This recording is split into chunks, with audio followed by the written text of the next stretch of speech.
Welcome to the Vault Report.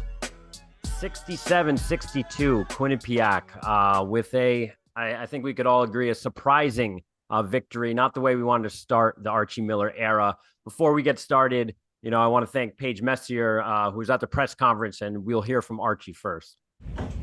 Well, disappointed for fans and disappointed for our team. I thought there was a lot of excitement coming into the game. I thought our crowd was terrific. I thought our students showing up were terrific. And disappointed that we weren't able to get off to the start that you want. But it's also a reality of kind of where we are right now. I think you looked at a team that played the game tonight with very little experience in playing together. I think you looked at a team that had very little experience, with certain lineups and style. And we could never really get a rhythm offensively, especially in the first half, with 12 turnovers. And it carries over eventually. Eventually you have to be able to make some open shots. When you get 29 free throw attempts, you have to be able to make more free throws than we made in a game like this.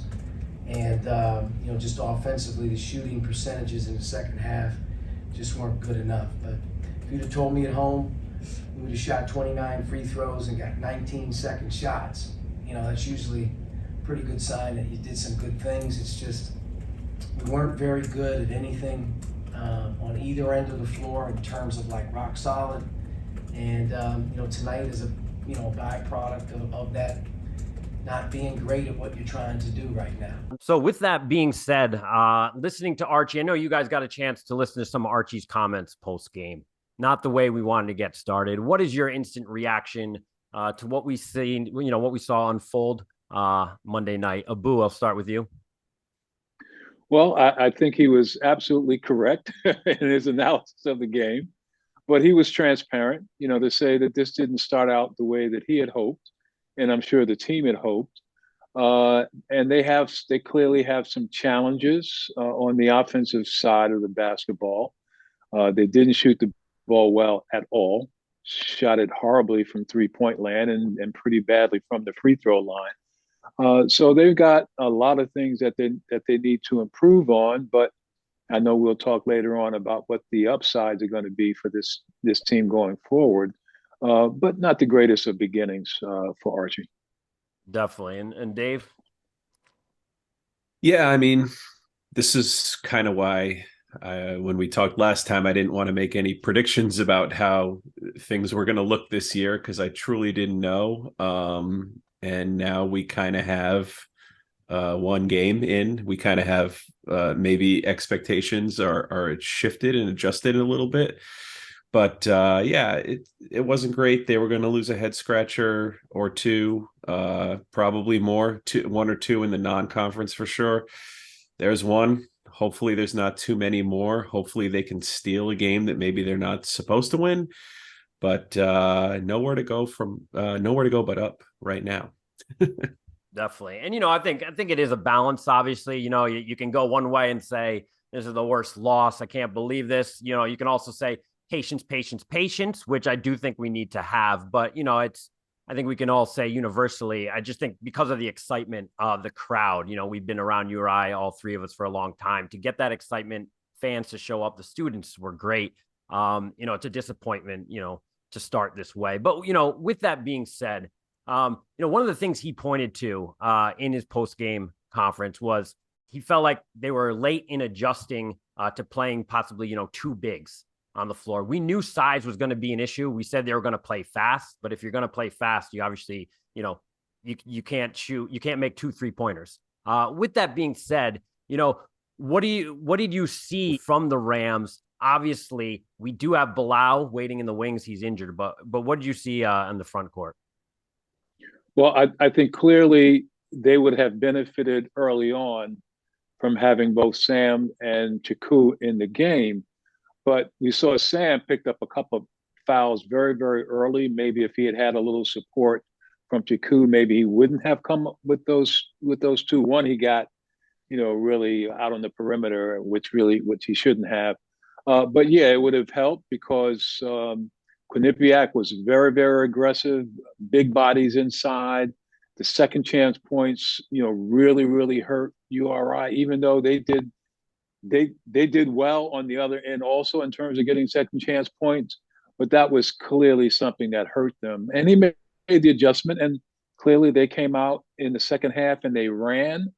And I don't think having two bigs on the floor, those guys anyway, is going to hurt them that much in terms of getting down the floor. So we'll probably see some more of that. Absolutely. And what did you like, Dave, in terms of, I thought both of them played a really good game. They were highlights to a game that didn't have many. But what did you see, especially with Chiku, in terms of his ability to get, up and down the floor?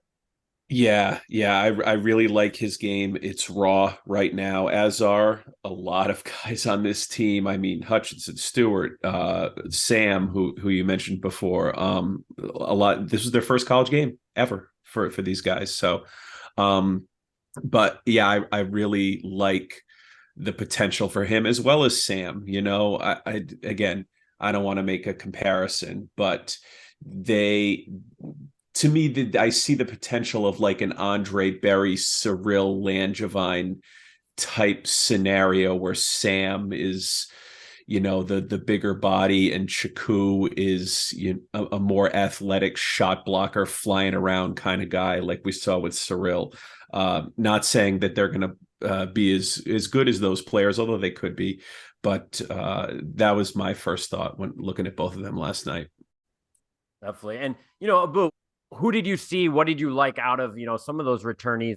Yeah, I want to echo what Dave said first in that Abdou Sam. I mean, he started the game, and I thought that he impressed me because he was the one big player who really had some inside low post moves, and I was actually quite surprised with that. So I was pleased to see that. Look, you got what I think we got exactly what you would expect from Malik Martin, from Leggett. And it was good to see the maturity with Sebastian Thomas in terms of distributing the basketball. Did a really nice job doing that. But even with that, their turnovers is just something that is going to hurt this team if they can't, knock down a high percentage of shots, especially. And we kind of saw that in the scrimmage, the blue-white scrimmage as well. That ball was kind of flying around, kind of loosey-goosey, and I want to, point out one particular person, but just seemed like Jalen Carey was kind of out of sorts and had a couple of inexplicable turnovers, just balls just going off his hands. So, but yeah, those guys I thought came out, played well, showed that they have, some experience playing on the floor, looked most comfortable. So I'm sure we'll see that kind of performance from them and maybe even getting better as the season goes on. Couldn't find their shot. Victor Thomas, no. Garrett Bragg, turnaround, no. Gazelle Wesson gets the rebound, passes out to Donnie Carr. Carr, no. Explorers shooting 38%. Now some bad Explorers defense. Coutinho Mobley wide open. Rams by 15, second half. New mascot, would it be a different story? Yeah. Bust out the new mascot, bust out a 10-0 run. Sean Smith to Donnie Carr for 3, but the new exploration proves unsuccessful. Luther Clay rips it home. I don't even know what that is. Joshua King.